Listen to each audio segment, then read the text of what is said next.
Spike was unique in that it was the only island, as far as I know, that the army controlled, where it was a complete military installation. It had its own power supply. We didn't get mains ESB onto the island until 1958. So the power on the island was run by generators. The people to operate those would come in from Cobh every day and do a full 24-hour shift. So we only had a 110-volt power supply, which meant that you couldn't have any electrical appliances. The best you could run would be a radio. So when the ESB came in 58, like that was a quantum leap in quality of life, when you could actually have an electric kettle. But the island itself was kind of self-sufficient. We had our own church, we had our own school. School, I suppose, was the same as any other country-type school. The teachers would come in the boat in the morning around 9 o'clock. Went on until, I think the boat left at 3:15. There were mixed classes.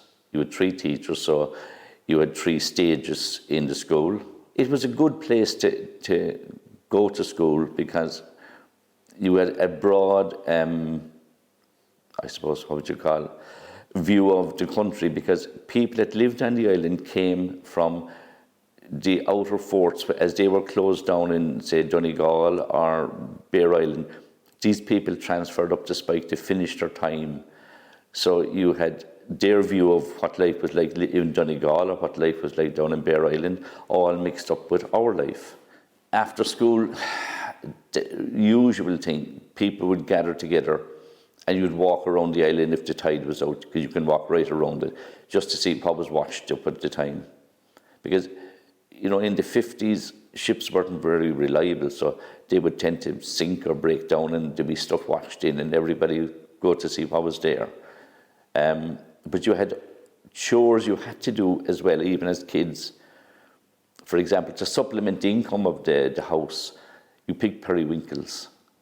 You begged, and maybe once a month, a fisherman from either Middleton or a Hadda area would come and he'd collect the periwinkles.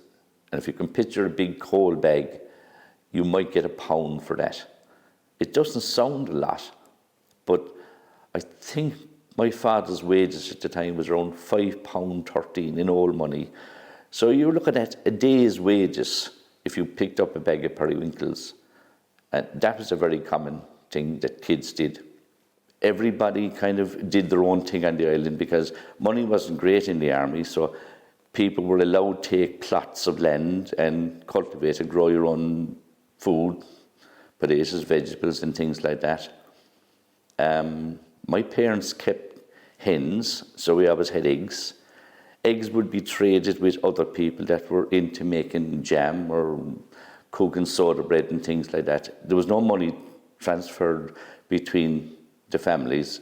For example, if you wanted fish, you just went to a particular point in the island, and at one point you would catch mackerel, the other point you would catch bass. When the tide went out, you could pick up a lobster.